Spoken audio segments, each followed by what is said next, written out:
ASP.NET MVC는요, ASP.NET의 크게 여러 가지 종류, ASP.NET 스택이라고 하는데요. 이제 ASP.NET이라는 기술의 하나의 종류입니다. 또 다른 하나의 종류고요.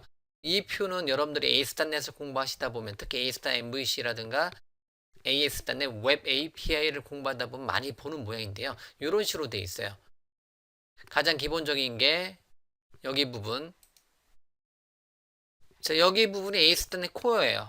ASP.NET 코어는 모듈, 핸들러, 멤버십, 뭐 기타 등등 여러 가지 ASP.NET의 기본적인 기능들이 있잖아요. 이제 ASP.NET 기본적으로 제공해주는 여러 가지 기능들이 있는데요. 그런 기능들을 ASP.NET의 ASP.NET 웹 폼스, 그 다음에 ASP.NET MVC, ASP.NET 웹 페이지, ASP.NET 웹 API 이런 식으로 서너 가지의 종류로 다시 한번 구분을 지을 수가 있습니다. 기본적으로 제일 먼저 나온 게 이 웹폼이죠. 제 강의에 굉장히 많은 부분이 ASP.NET 코어는 웹폼하고 같이 연동이 됩니다. 제 강의는 제 강의 이제 ASP.NET MVC4를 공부한다 했을 때도 기본적으로 ASP.NET 코어인 웹폼을 포함을 하고요. 그 다음에 웹폼을 그냥 먼저 포함을 하고요.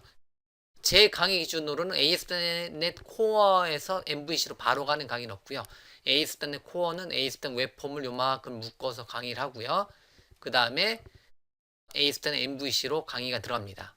간단하게 찍어보면 웹폼을 기준으로 그 다음에 MVC를 공부를 하시면 돼요. 그래서 만약에 여기서 제가 펜으로 보면 그래서 여기 보면 요만큼이 코어죠. 코어 이렇게 ASP.NET 코어는 웹폼을 제 강의로 기준으로 봤을 때 보는 거고요. 그 다음에 ASP.NET MVC는 여기 부분을 강의로 진행을 한다고 보시면 돼요. 그 다음에 웹페이지는 참고적으로 웹페이지에 대한 강의 계획은 없습니다.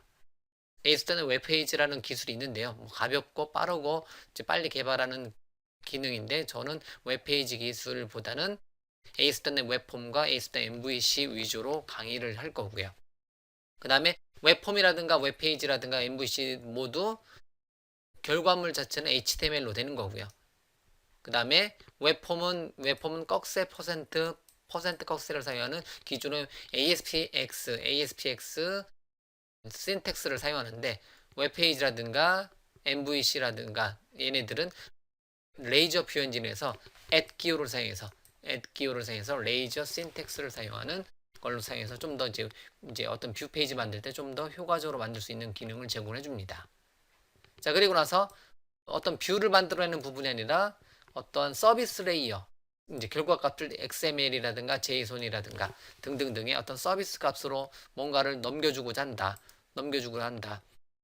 그럴 때 사용하는 게 뭐다? ASP.NET 웹 API라는 겁니다. 자, 그러면 ASP.NET 웹 API 같은 경우는 서비스 레이어여 가지고요. 역시 마찬가지로 제 강의에서 ASP.NET 웹 API라는 이름으로 따로 제공이 될 거고요. 저 같은 경우는 ASP.NET 웹폼, ASP.NET MVC, ASP.NET 웹 API 이렇게 얘네들이 하나의 과목으로 편성이 되어 있다고 보시면 돼요. 그래서 웹 API 쪽은 서비스 레이어고요. 어떤 코드 기반으로 XML이라든가 JSON에 대해서 넘겨주는 값에 대해서 XML이라든가 JSON 값을 넘겨주는 이러한 기능을 해주는 게 ASP.NET 웹 API다. 이렇게 서너 개의 종류, 여러 가지 종류 중인데 가장 큰 핵심 삼형제로 본다면 웹폼, MVC, 웹페이지로 나누고요. 그 다음에 MVC는 MVC4 기본 ASP.NET MVC4하고 웹 API로 이렇게 한 번 더 나눠준다라고 보시면 돼요. 자, 그 중에서 MVC 같은 경우는 MVC 처리 절차는 기본적으로 웹브라우저로 리퀘스트가 들어옵니다. 그러면 제일 먼저 받는 게 뷰 페이지 뭐뭐뭐.aspx 페이지 뭐뭐뭐.cs html 페이지가 아니라 컨트롤러 즉 컨트롤러 클래스의 액션 메서드가 어떤 기능을 받아요. 여기서 어떤 내용들을 컨트롤러 클래스가 받고요. 컨트롤러 클래스가 어떤 기능을 만들어서 얘를 뷰 단에다 넘겨준다는 거죠. 뷰는 실제 어떤 모양을 만들어주는 거고요. 뷰로 넘겨줄 때 컨트롤러에서 뷰로 넘겨줄 때 기본 페이지만 넘겨줄 수도 있고 넘겨줄 때 어떤 모델까지 어떤 데이터까지 표 형태의 데이터까지 넘겨줄 수가 있습니다. 그러면 뷰 단에서는 사용자한테 리스판스로 어떤 만들어진 뷰 어떤 결과물을 만들어서 보여준다는 거죠. 어떤 모델이 넘겨주면 그 모델을 어떤 뭐 차트라든가 아니면 사용자에 맞는 어떤 테이블 표 형태라든가 그런 걸 만들어 놓아서 뷰 단에서 만들어서 실제 사용자는 리스판스 단에서는 어떤 이제 완성된 하나의 결과물이 만들어진 형태대로 이렇게 처리를 해줍니다. MVC 같은 경우는 모델이 여기서 요 그림에서는 모델이 빠졌는데 모델은 가장 쉽게 얘기할 때는 그냥 표 형태의 데이터를 모델로 보셔도 돼요. 그렇게 보셔도 되고요. 뒷부분에서 MVC 공부하시면서 여러분들이 모델, 컨트롤러, 뷰에 대해서 따로따로 다뤄드리겠지만 가장 기본적인 거는 어떤 리퀘스트, 어떤 웹브라우저로 뭘 요청하면 컨트롤러가 받아서 모델이 필요해서 모델을 가져다가 그 모델을 뷰단으로 넘겨주고 모델 또는 그냥 기본 페이지에 넘겨주고 뷰에서는 어떤 보여지는 부분을 담당해서 그 결과값을 리스판스 해준다. 이런 형태로 ASP.NET MVC4는 어떠한 넘겨준 요청에 따라서 리퀘스트에 따른 리스판스를 이런 절차를 통해서 진행을 시켜줍니다.